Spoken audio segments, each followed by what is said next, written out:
Olá pessoal, muito boa tarde. Desculpem eu estar fazendo vídeos assim de uma forma um pouco mais espaçada do que eu prometi.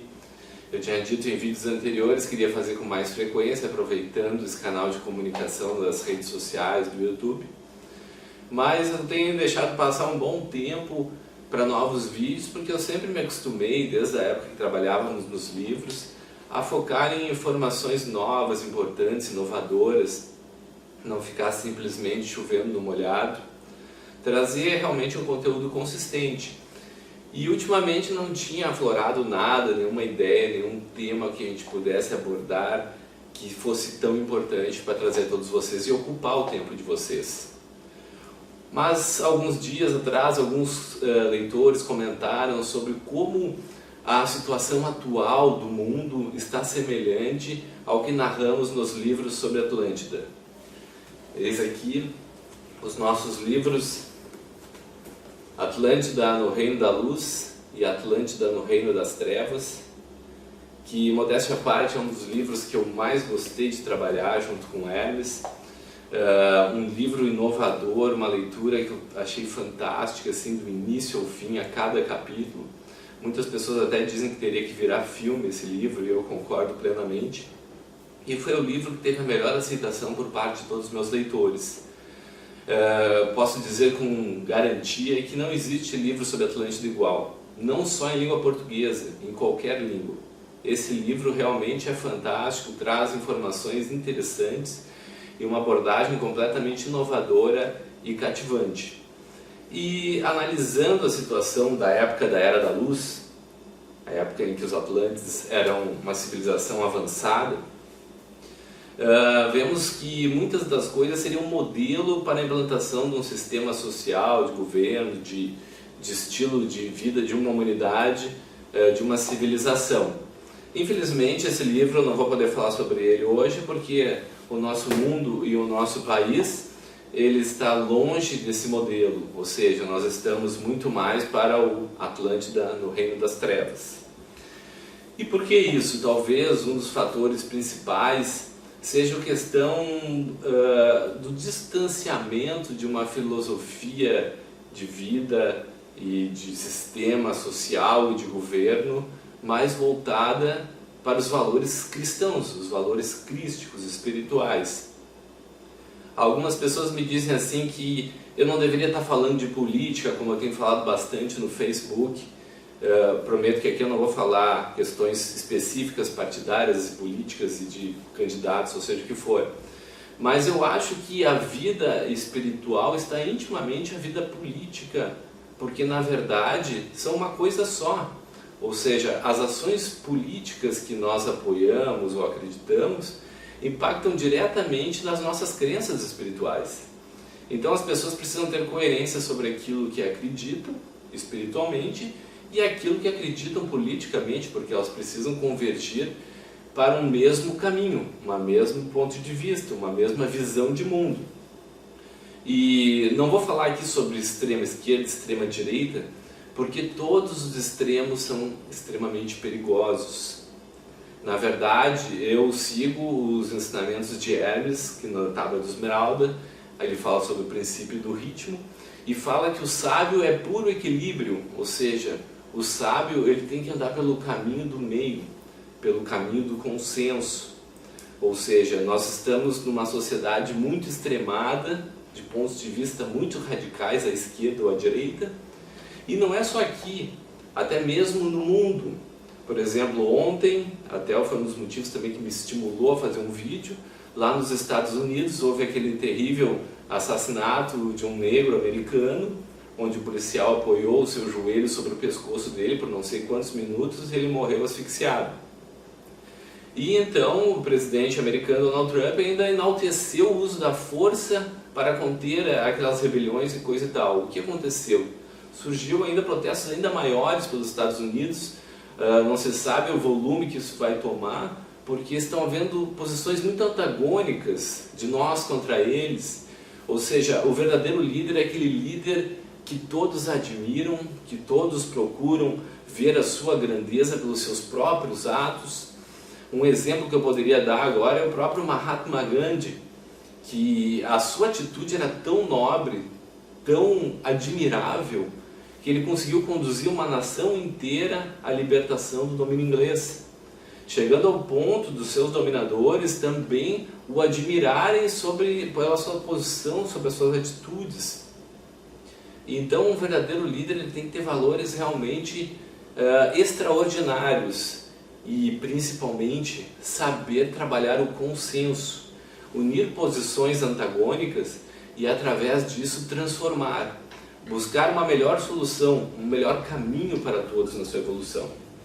E nessa narrativa sobre a Atlântida que eu estava falando para vocês, um dos pontos principais que ocorre é isso. Na época da Atlântida, na Era da Luz, havia um conselho de sábios que, através de consenso, através de uma sociedade harmoniosa, trabalhava soluções para a evolução e os projetos de crescimento da nação. E mais, eles viajavam para os mundos primevos, como eles chamavam, que eram as civilizações primitivas da Terra, saíam da esfera da Atlântida e ia para os povos primitivos e ajudava no desenvolvimento desses povos. A própria cultura das pirâmides, que a gente conhece, ela surgiu muito a partir dessa influência da Atlântida em todo o mundo primitivo da Terra, onde há poucos registros, como nós sabemos. E depois, com a chegada de grupos de capelinos que foram exilados do sistema de Capela para a Terra, começaram a reencarnar na Atlântida espíritos com um nível vibratório inferior, espíritos vingativos, guerreiros, antagônicos, que não sabiam trabalhar através dessa busca de consenso e de equilíbrio em prol de toda a coletividade. Então, no livro Atlântida, no Reino das Trevas, nós narramos como a raça branca e a raça vermelha começaram a entrar em conflitos bem semelhantes ao que nós estamos vendo em todos os locais do mundo, aqui no Brasil também, especificamente na questão política, e isso começou a gerar instabilidade, desequilíbrio, conflitos e culminou numa guerra de efeitos catastróficos para a Atlântida, como todos sabem sobre a história que até foi narrada por Platão, em que a grande ilha submergiu no Oceano Atlântico e acabou. Aqui nesse ponto a gente não fala só nessa questão política, mas na questão de um desenvolvimento social, de uma compreensão de um mundo melhor. Então, se nós queremos construir algo positivo, nós temos que convergir para uma solução de consenso. Aqui no Rio Grande do Sul, onde eu moro, isso é muito comum e errado também. O Rio Grande do Sul poderia ser um estado muito mais desenvolvido, mas desde lá do tempo, lá dos farrapos, existia a questão dos chimangos e maragatos, que eram dois agrupamentos quase que partidários que viviam sempre em conflito. Na questão do futebol, Grêmio e Inter parece que estão sempre rivalizando, sempre essa coisa de não andar junto, mas andar um alfinetando o outro. E na questão política, por longo tempo, foi aquela questão de PT e MDB, sempre rivalizando também e às vezes prejudicando um caminhar junto.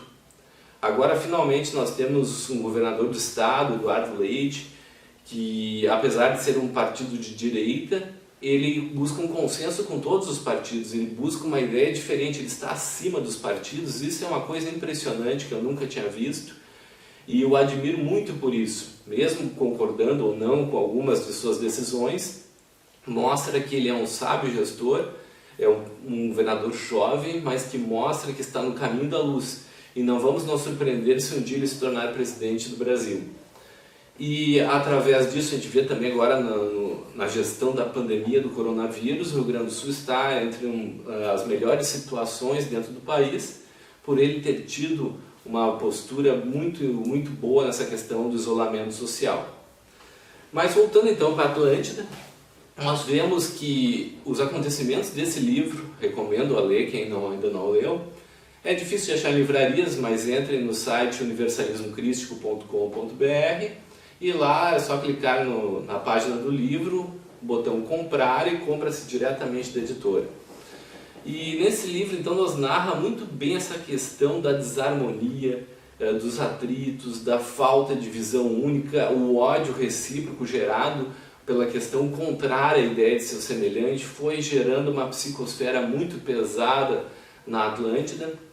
e que levou então a essas situações bem dramáticas que é narrado no livro. E as pessoas têm me comentado isso sobre o cenário político mundial, que precisa ser revisto. As pessoas precisam, através até dessa própria pandemia, talvez refletir sobre construir, caminhar junto. Mas a gente vê um cenário diferente. O próprio Donald Trump diz que retirou toda a verba de apoio à Organização Mundial da Saúde por achar que está beneficiando a China, ou seja, sempre aquela política de picuinha, de guerra ideológica, de raiva disso, raiva daquilo, em vez de todos sentarem-se à mesa e buscar construir um mundo melhor. Eu sei que não é tão fácil, porque as pessoas ainda estão muito voltadas para o interesse do lucro, dos ganhos, e não pensando em juntos construir um mundo melhor. O mundo está ficando cada vez mais exclusivista. Mas esses livros é um bom motivo para a gente analisar e ver que se afastar dos ensinamentos crísticos, a mensagem dos grandes avatares da Terra, essa mensagem de amor, cooperação, fraternidade, misericórdia e tudo mais que envolve esses valores crísticos espirituais, é que realmente transforma as pessoas, as humanidades, as civilizações para um crescimento harmonioso. A Atlântida, da época da Era da Luz, a Era de Ouro, ela se construiu através desse modelo, desses valores, dessa sabedoria, que para nós pode parecer muito utópica, porque nós estamos ainda dentro de sentimentos muito baixos, muito inferiores, nós não conseguimos vibrar no dia a dia em altas esferas, em altas vibrações espirituais. E isso nos leva então a descer para esse campo do conflito, da desarmonia e da desavença. Então eu gostaria de deixar esse recado nesse vídeo, um recadinho rápido aqui sobre repensar essas posturas. Eu sei que cada um acredita em algo, mas o caminho do meio, o caminho do equilíbrio, do consenso, se libertar das fake news também, que é um outro vídeo que eu quero fazer mais adiante, que é algo que está desgraçando muito o mundo como um todo e o próprio Brasil, as teorias da conspiração que se criam aqui e ali.